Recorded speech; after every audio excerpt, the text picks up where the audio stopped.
নমস্কার বন্ধুরা, আজকে সুমিত্রার ঘর সংসারে রেসিপি হচ্ছে বরবটি আলু দিয়ে চচ্চড়ি। এটা সর্ষের তেলেতেই হবে।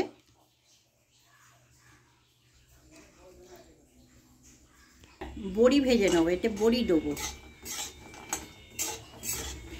এটা আমার ঘরের তৈরি বড়ি।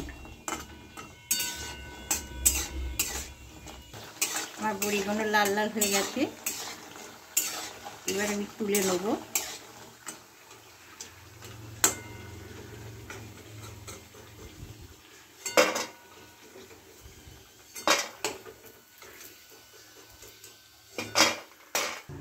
আলু ভাজার মতন আলু কেটে রেখেছি, ভেজে নেব আগে।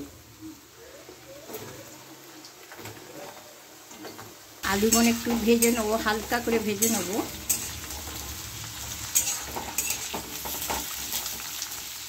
আলুটা হালকা ভাজা হয়ে গেছে, এবার আমি বরবটিগুলো দিয়ে দেবো। এটা রুটির সাথে, লুচি পরোটার সাথে, গরম ভাতের সাথে খাবেন, খুব সুন্দর লাগবে।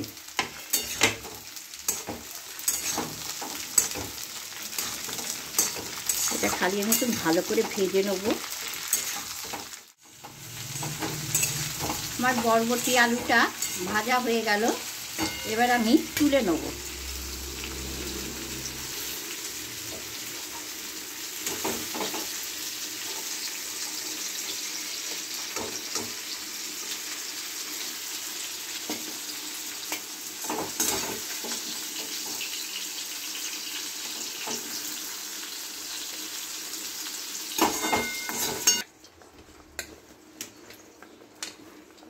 আমার এখানে দুটো পেঁয়াজ কাটা ছিল, বড় বড়, একদম সরু সরু করে কুচিয়ে নিয়েছি। আমি তেল দেবো না, ওখানে অনেকটা তেল দেওয়া আছে।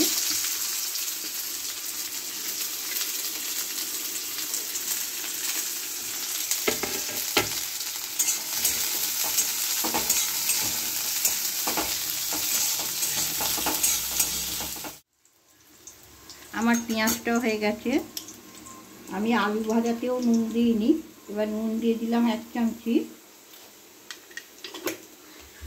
নুন দিয়ে টমেটোটাও দিয়ে দিচ্ছি।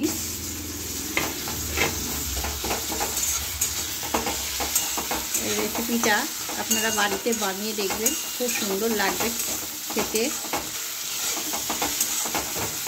1 চামচি আদা বাটা দিলাম।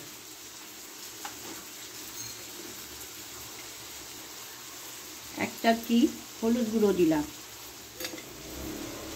1 চামচি লঙ্কা গুঁড়ো দিলাম।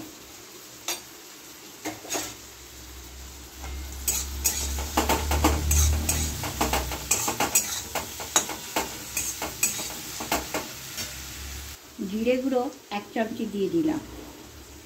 আদা বাটাটা আমি খুব কম দিয়েছি, কিন্তু 2 চামচি জিরে গুঁড়ো দিলাম।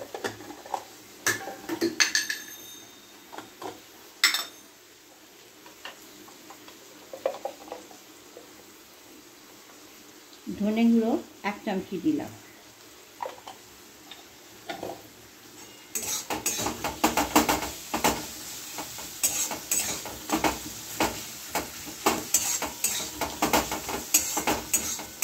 এটা কিন্তু খুব অল্প মশলাতে জিনিসটা হয়ে যাবে।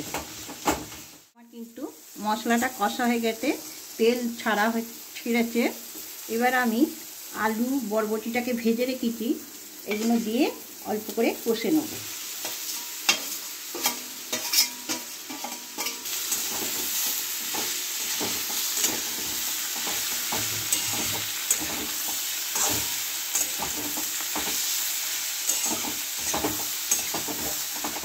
বড়িটাকে ভেজে রেখেছি, দিয়ে দিচ্ছি, সেদ্ধ হবে বলে।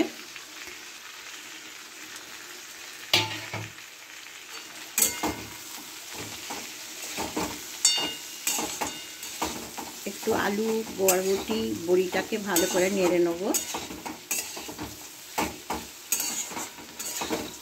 আমার জল, এবার একটু সামান্য জল দিয়ে দেবো, একদম সামান্য, শুকনো শুকনো হবে, তাহলে একটু ভালো করে সেদ্ধ হয়ে যাবে বড়িটা আলুটা।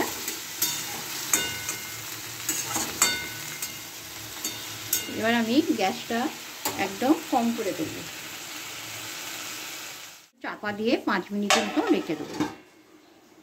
A few moments later.